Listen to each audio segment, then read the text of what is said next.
Towers once said, "Joining the military is not to be taken lightly.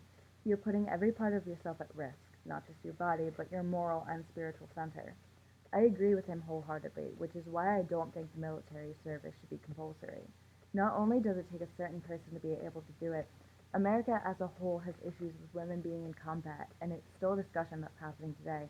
Some individuals aren't willing to risk their lives, and some it's against their religion. War takes a lot out of a person mentally. I have a friend who's currently in the army, and whenever we talk, he tells me about how mentally exhausted he is. He loves doing it, but he's drained almost every day. Not everyone is up for that type of situation. Along with training, combat is something a person can never unsee. For many, even just looking at pictures from war can make them cry. A strong individual mentally may be able to handle it, but not everyone could. Along with the mental strain, combat and joining the military is a risk to your life. Forcing people to participate in the military is potentially taking away the life of someone who, for one, had no intention to ever want to be in the military, and two, will never be able to do what they want to accomplish in life due to an untimely death. People start different stages of their life at different times. So if there's a law stating that once you turned 18 or 19 you had to join for X amount of time, certain individuals would already have a child and be planning a wedding.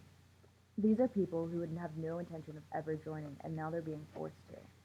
The final issue I have with making military service compulsory is that women have a hard time being respected in the branches of the military. Women join with the same honor that men have when they make their oath.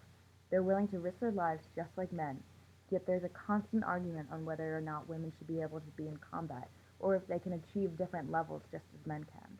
Recently, the Marines came out with a statement that women could join any part of a branch no matter what it was. America was in an uproar because a woman can never do as much as a man can in the military.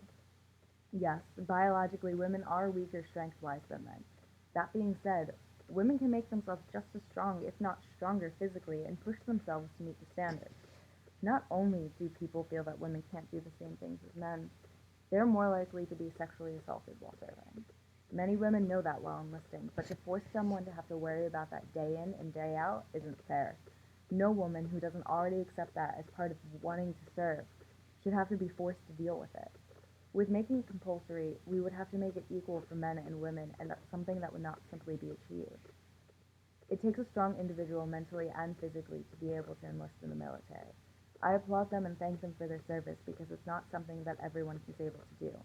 It's an honor to be part of the military, but I don't agree that everyone should have to do it. Some individuals aren't cut out for it for one reason or another.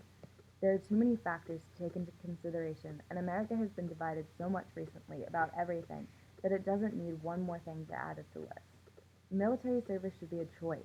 Wanting to serve your country makes for a much stronger military because they all have one common goal: to protect their home. If you force people to protect, it's no longer about keeping America safe, but keeping yourself alive.